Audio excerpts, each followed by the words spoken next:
Former BYU quarterback Steve Sarkisian and the Texas Longhorns are more than willing to spend tens of millions of dollars to compete at the highest levels of college football. The question is, are the BYU Cougars ready to do the same?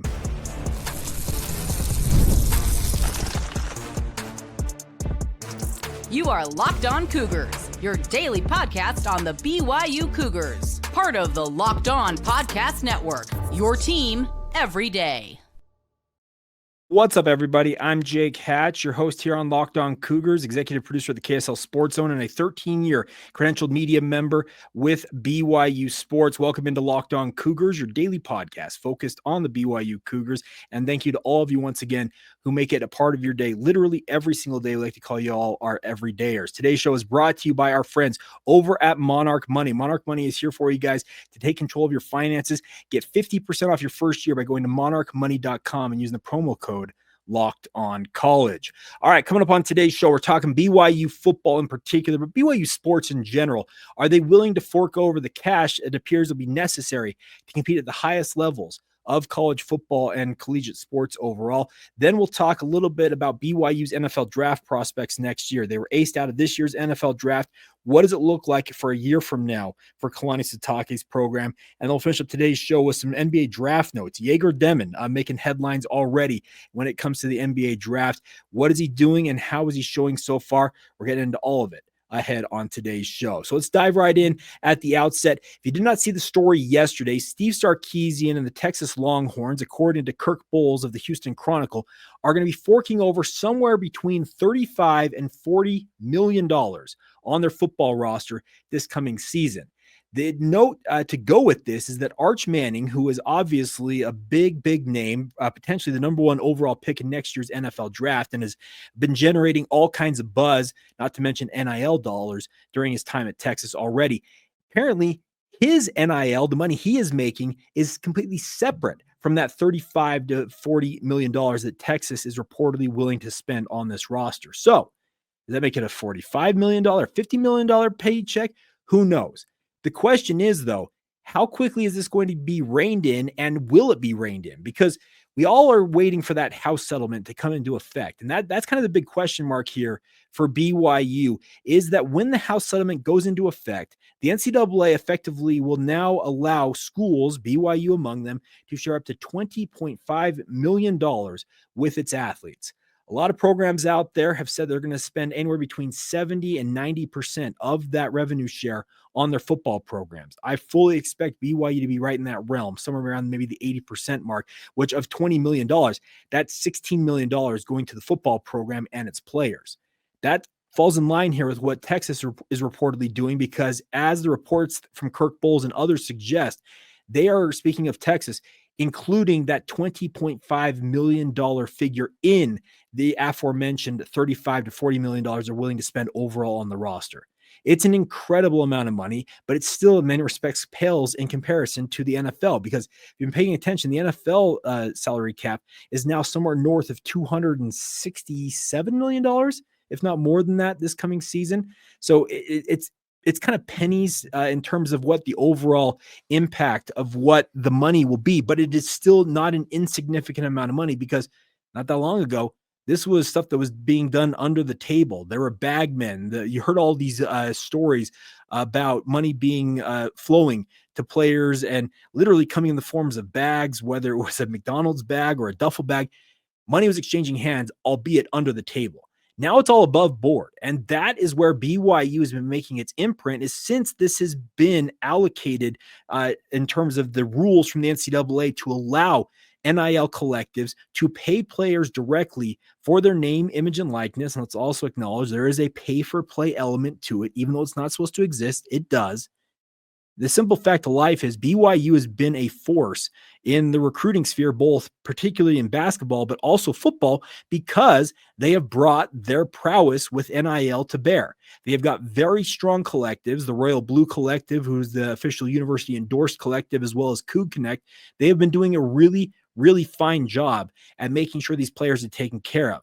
Now the Royal Blue is actually being folded into the BYU athletic department. It's also the same thing that Texas is doing here, is that they're a main collective. I think it's the Texas One Fund or something like that, is actually being folded in to their university overall. So the question you probably have is, okay, if they're folding the collective into the university, is the university funding its own collective? No, they are not doing that. And essentially, the Royal Blue and these other high-level collectives, like at Texas, are going to go away, for lack of a better term. They will still, speaking of the university, share that $20.5 million. And that, by the way, that $20.5 million fund, it's actually just the starting point. It's only going to escalate from there. Who knows where that amount of money will go in time, but it starts out at $20.5 million. So the university will share that money. And then the other, if you're in the case of Texas, $15 to $20 million to make up that $35 to $40 million is expected to come from what they call true, and they use the quotes, true NIL money. That means that local businesses, businessmen, companies, whatever it is, they will legitimately reward these athletes for and name, image, and likeness. These players make an appearance, do a commercial, do an autograph signing. They do something in recompense for the money being issued to them from these universities. No, so not from the universities, that's coming already, from the various businesses that are working with the collectives in-house. It's a very interesting time. And I think that BYU, so long as it remains above board, BYU is more than willing to put the money where their mouth is when it comes to their donor base, because the donors have made it very clear that they fully intend on making BYU as big of a name as they can be in the NIL space and allowing BYU sports to succeed at a high level if they can have any influence over it. And the influence they have had, obviously, has been bringing the NIL prowess that BYU has had a lot of people out there in the world saying, how in the world is BYU doing this? That's the good news. If you're a Cougar fan, is yes, Texas is going to spend a lot of money, but they're getting some of that money also out of the way before this House settlement comes into effect, because the whole idea with the House settlement, the antitrust cases that it will resolve, is that it's supposed to bring some modicum of control or reining in these collectives run amok in many people's minds, where they're spending tens of millions of dollars and essentially just handing it over to guys because you play for X school. And the conversation we've had today, either Texas or BYU. They want to rein that in. They want to make it truly where a player has to do something in reward for the money that's exchanging hands. They also are going to have a third-party entity out there run by Deloitte Consulting as the clearinghouse to make sure that the NIL, the work being done is requisite or matches up with the amount of pay being paid out.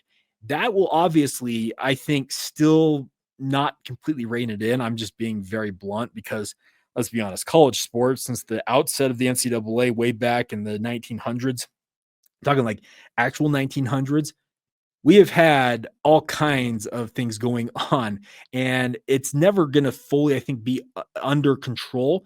But the idea that BYU stays in control here and makes sure that they have the opportunity to compete with regards to the make sure they have the money to compete at a high level, but also play within the rules. That's one thing I know that BYU, they are not going to be willing to go under the table. That's something that's been very clear for years from BYU, is they have been very clear that they will play within the rules that the NCAA sets forth. Now, you may argue that the rules, they have been out of control for a long time and haven't really been enforced, but BYU wasn't willing to go and be of a seedy nature. Now that it's above board, BYU's all on board with it. And so long as it remains above board and they can obviously have these businessmen and women, the companies out there that want to be a part of BYU athletics and reward their athletes for what they're doing, they will absolutely be in the mix with regards to high-level talent being attracted to BYU. And a big part of it is because of the NIL figures. It's a very interesting time. And yes, I know that is an eye-catching number to think that Texas is spending $35 to $40 million this year. But I think BYU and many other universities, they're going to be right there in that mix with these bigger names, speaking of Texas Longhorns, etc. Because simply put, BYU's in it to win it. And the way they can have a chance to do that is to bring the boosters and the donors who have been willing so far to fund BYU's ventures and keep them on board and obviously keep the money flowing to BYU athletes. All right, coming up next, we just talked about the NFL salary cap and how it just absolutely dwarfs what college football is starting out at. BYU did not have a guy taken in this year's NFL draft, and that was obviously a bit of a concern, I think, for some Cougar fans thinking, hey, what's going on here? The good news is 2026, looks a whole lot brighter for BYU and its NFL draft prospects, and we'll delve into that next right here on Locked On Cougars. Today's show is brought to you by our friends over at Monarch Money. Now, Monarch Money is here for you guys to help take control of your finances. A lot of us, you ever checked your bank account and wondered, hey, where did all that money go that I had in my account? Between dining out, online shopping, and entertainment, it's very easy to lose track, and that's where Monarch Money comes in as your personal CFO, giving you full visibility and control over your finances. It's not just a budgeting app. It's a complete financial command center, helping you track all of your accounts, investments, and spending in one place so you can stop just managing your money and start building actual wealth along the way. All of us want to be smarter when it comes to our money, but the best part is managing your money with your partner is smoother than ever. You can track your shared and personal accounts, set goals, and stay on the same page without the stress that seems to come when you talk about money matters. So take control of your finances and do it with our friends at Monarch Money. Use the promo code LOCKEDONCollege at monarchmoney.com for 50% off your first year. That's monarchmoney.com, promo code LOCKEDONCollege for half off your first year. Once again, get started today by going to monarchmoney.com. Thank you once again for making Locked On Cougars your first listen of the day. And as always, thank you for making it a part of your routine. If you have not done so already, please subscribe, rate, review, share the show with your family and friends. Let them know that this podcast exists and it's got BYU-centric content every single weekday for you guys. And make sure you're an everydayer with us here on the podcast as well. It's one of my favorite things to do is to talk BYU sports. So thank you as always for all y'all's support. All right. BYU missed out on the NFL draft in terms of having a player hear their name called over the weekend. And that was a bit of a concern because you thought guys like a Tyler Batty or a Caleb Etienne would get that opportunity. I fully expected one of those two in particular to hear their name called. The good news is they got undrafted free agent deals. Guys like Tyler Batty, according to what I've been reading about, will have a very strong possibility of making the Minnesota Vikings roster as a backup defensive lineman. His ability to play both as a 5 technique as well as a wide zone defensive end, we're talking like a 9 technique. That versatility will be his calling card at the NFL level, and that should lead him to have an opportunity to play pretty early, hopefully, for the Minnesota Vikings. I also read some stuff. Many of you know that I'm a San Francisco 49ers fan. Jacob Robinson got picked up there. They've got a lot of cornerbacks on the roster for San Francisco, but they are looking for guys who can produce. And I think all of us that watched Jacob Robinson do his thing the past few years for the BYU football program, yeah, that kid can produce. And I hope that he gets the opportunity to go out there and show that on a bigger stage. That brings me to what I want to talk about today is that looking ahead, so a year from now, we'll be in the aftermath of the 2026 NFL draft. And yes, when you don't have guys that have your name called, there's going to be people that are going to clown on you a little bit. We all saw that this past weekend. BYU, one of just 5 Power 4 teams that did not have an NFL draft pick. We watched the majority of the draft picks of the season came by way of the Big Ten and the SEC. I think 160, if I recall correctly, of the overall picks, more than 50% went to those two conferences. And that's going to be a concern here is that you're looking at the issues of, can you really compete on a true level that BYU and the Big 12 wants to compete at? Well, the biggest thing you can do to combat that is to have guys who stand out on a national stage. And looking ahead, BYU's got just that on the roster this year. That is the exciting part about this, is looking ahead to next year. I would project that BYU could maybe have their best draft class ever. And that's not saying a ton because I think the most they've ever had is let me be very blunt about the fact that this is the 7-round era. Remember, there was an era of the NFL draft where it went 14, 15, 16, maybe even 20 rounds. They drafted a whole lot of guys back in the day. In those draft eras, BYU had a lot more guys taken, but I'm talking more about the modern NFL draft where it's just the 7-round format. BYU's most they've ever had, if I recall correctly, is 2002. They had 5 players taken off that year's squad. So a good haul, obviously, but next year's talent could dwarf that or at least match it. I think at bare minimum, it should match it. Now, the names that I'm going to talk about are the ones you're probably already thinking of. And 2 of them are linebackers, Jack Kelly and Isaiah Glasker. Yeah, those 2, I think that they're absolute bona fide NFL draft picks and should hear their names called next year. A guy like Jack Kelly, he was already on Mel Kiper's NFL draft list earlier this season. There was a whole lot of question marks come around bowl season if he was going to enter the NFL draft. He ultimately opted to run it back for another season with the Cougars, and I think with another strong season, you could see him pushing, I think, for 2nd or 3rd round territory. That's how good Jack Kelly is perceived to be by many people out there in NFL circles. Isaiah Glasker really burst onto the scene last year, and outside of the fact that he had some injury concerns early on in his career, he's done nothing, I think, to take people's minds off the fact that he's a 6'5", 245-pound linebacker who can run like a safety. NFL teams will love that, and that will obviously have him in the mix. I also look at a Waylon Lapuaho. Waylon was a really good player during his freshman campaign at Utah State, then transfers to BYU and has been a stalwart at left guard for BYU all that time.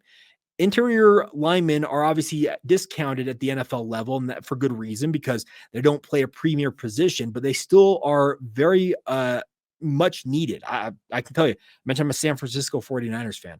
Their offensive line play of late has been abysmal. It's just not been up to par. They have 1 really good offensive lineman, and the other 4 seem to kind of be middling.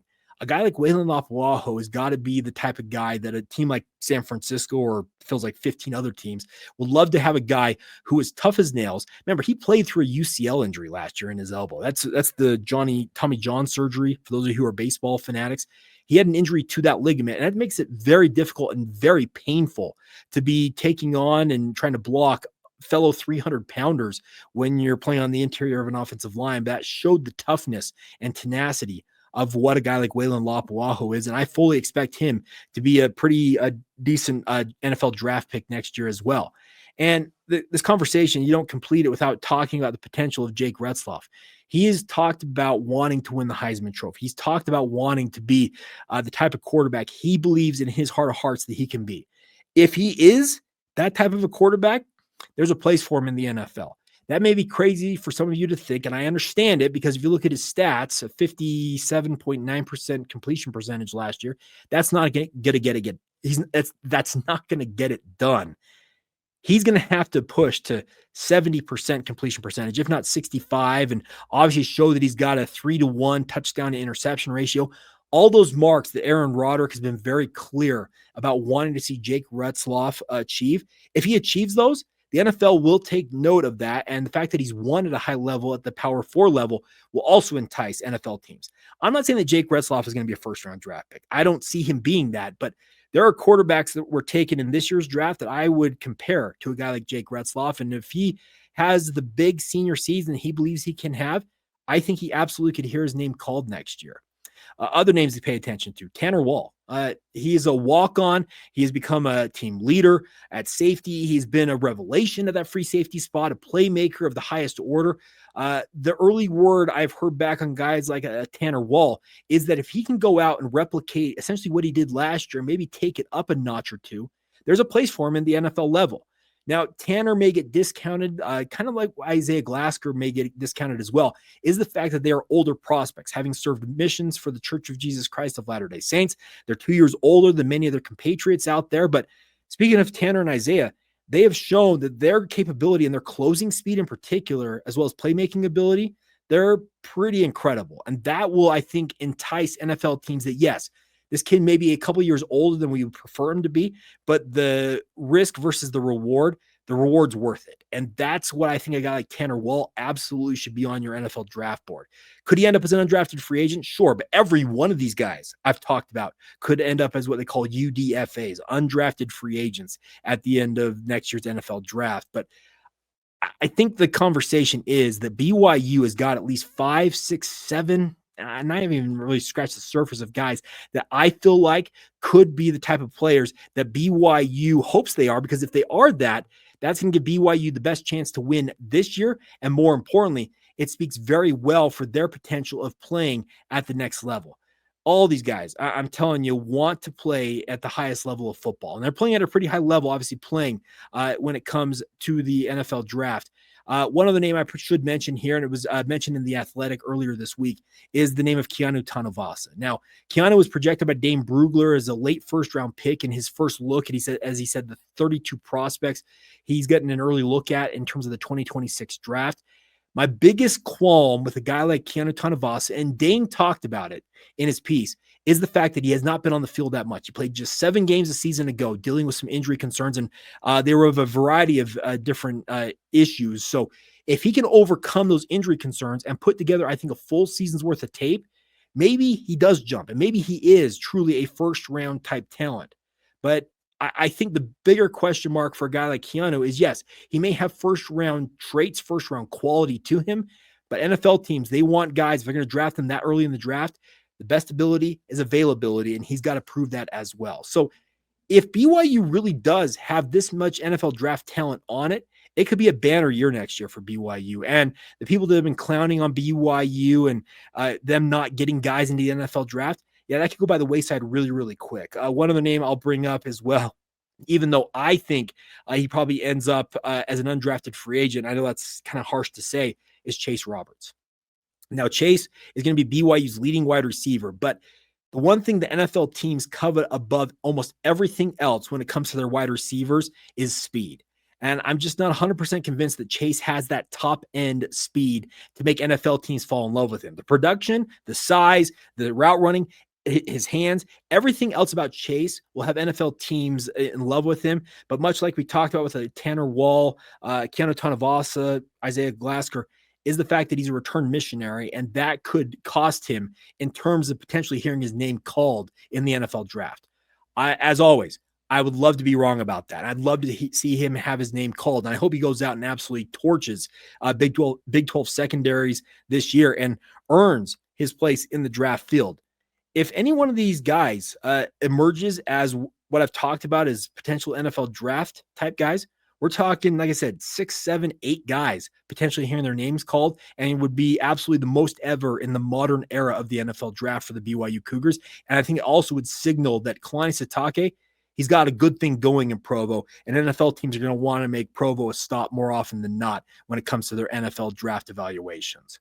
All right, coming up next, we'll flip over to the NBA draft. Jerger Deon obviously had a really up and down season, but a strong finish to his lone season at BYU. He's made an early impression on at least one NBA talent evaluator, and we'll explain why next.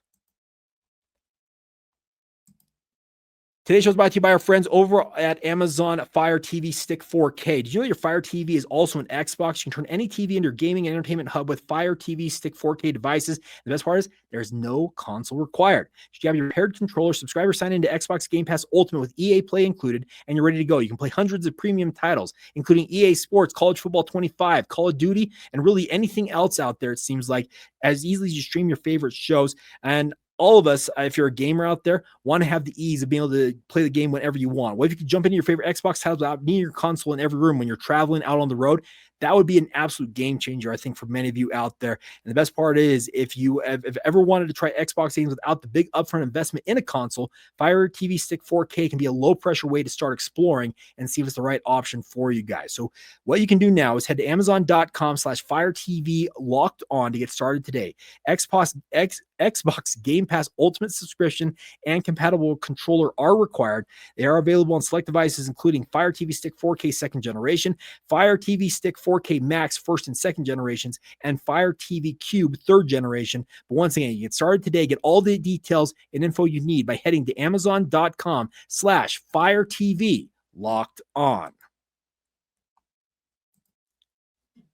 Thank you once again for making Locked On Cougars your first listen of the day. If you have not done so already, what are you waiting for? Sign up for the Locked On Cougars Insider Group. Get the inside scoop on all things BYU sports I've got for you guys. And the best part about it is it comes to your phone in the form of a text message.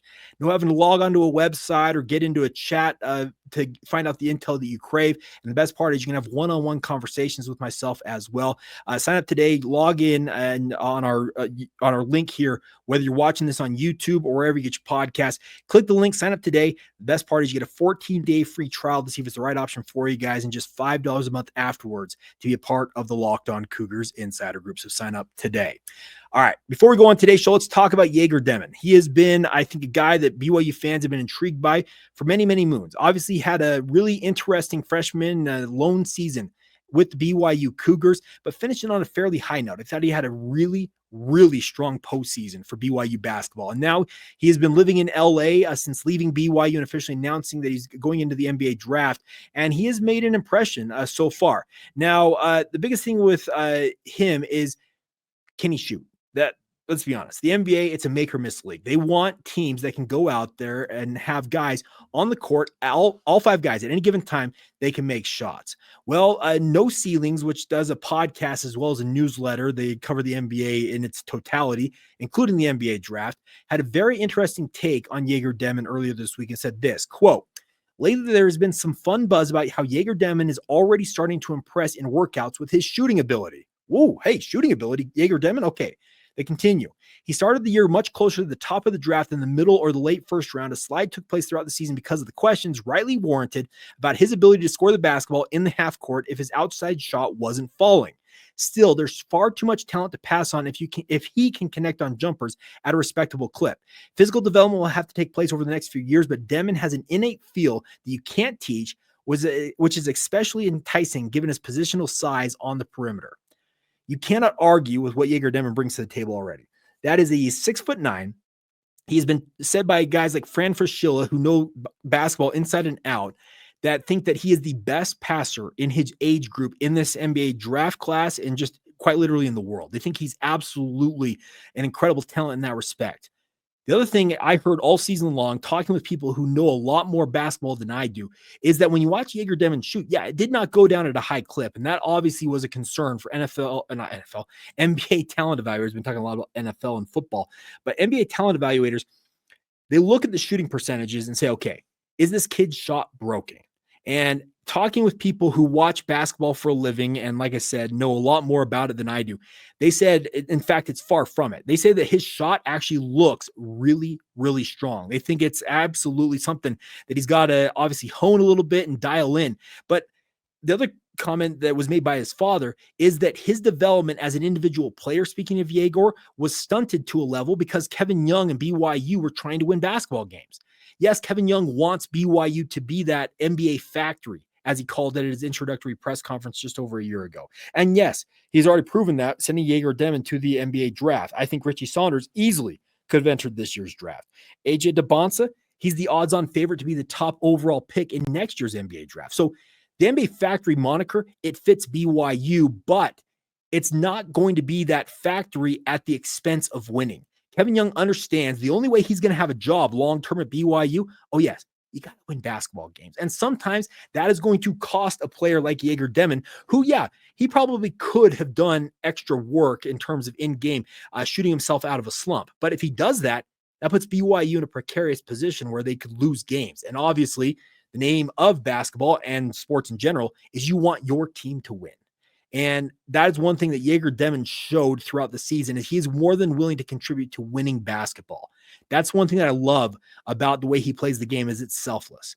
His passing ability, his vision, as I mentioned, at 6'9", you just can't teach that. It is a preternatural ability that NFL teams will seize upon. But if in his workouts, as has been reported here by No Ceilings, if he is starting to show that shooting prowess, and kind of the funny thing about it was people would say he can't hit a shot. And if you watch the shooting mechanics, yeah, they were strong. And more often than not, the shot was long. It was where he was a little too strong, especially from beyond the arc. So if you can get that dialed in, and these reports early on in these workouts are emerging saying that he has started to really hone that. If he can go to the NBA Combine and he can go and show that that shot is replicable and it's going down at a more consistent clip in pre-draft workouts, whether it's individual workouts with teams, in those group settings with team workouts ahead of the NBA draft and the like, so long as he aces all that, he is going to see his stock rise right back up to where it was seemingly right when the season was kicking off. Remember, tipping off, I should say. He was a top 5 pick. There were some arguments, some saying early on that he could challenge for the number 1 spot with Cooper Flagg. I still think he's probably in that 5 to 10 range in my mind with regards to the NBA draft. But that's an incredible amount of money. It's an incredible opportunity for him to go to a franchise that, yes, they're going to need him to make shots, because the funny matter of the draft is the higher you go in the draft, typically you're playing for a worse team. And that means you have more opportunities to play early on, and you have to bring everything you've got skill-wise to the table at that point. If the shot is legitimately being corrected and he's dialing it in and it's going to go down at a more consistent clip, yeah, everything else in Jerger Deon's game, the bag of tricks that he has, passing-wise, court vision, his ability to get to the rim with seeming ease, all of that is going to make him a very, very enticing NBA draft prospect for NBA teams, because his positional versatility, because he showed at times also he can play off the ball. He doesn't have to have the ball in his hands at all times. And that will make NBA teams think, okay, this is a kid who's capable of coming in and maybe being our backup point guard, but creating mismatches just simply with his size. Think about some of the backup point guards in the NBA who stand 6 foot, 6'1", and all of a sudden this 6'9" giant comes out on the court and looks like, yeah, he should be playing power forward. Oh no, by the way, that's the guy you're guarding. Well, Jerger Deon, he's going to pin you down in the post. He's going to drive and kick. He's going to just get into his bag of tricks, as I already referenced, and he's going to make you look silly. That is what I love about a guy like Jerger Deon when it comes to his potential at the next level. I'm not the only one who's seen it, because as I mentioned, No Ceilings is already hearing these reports. And if they're hearing that in the media, imagine what's going through and going around in NBA draft circles when these scouts are getting together saying, hey, have you been out to LA to see the Deon kid? Yeah, I saw it. Shot. What'd you think? And if his shot is legitimately where it needs, in at least some people's eyes, to be, where it's going down a more consistent clip, I think it was he was sub 30% from 3, if I recall correctly, at the end of the season. If it's somewhere in that 35 to 40% range, man, you're going to have a really long and productive career at the NBA level, because that's what the NBA looks for.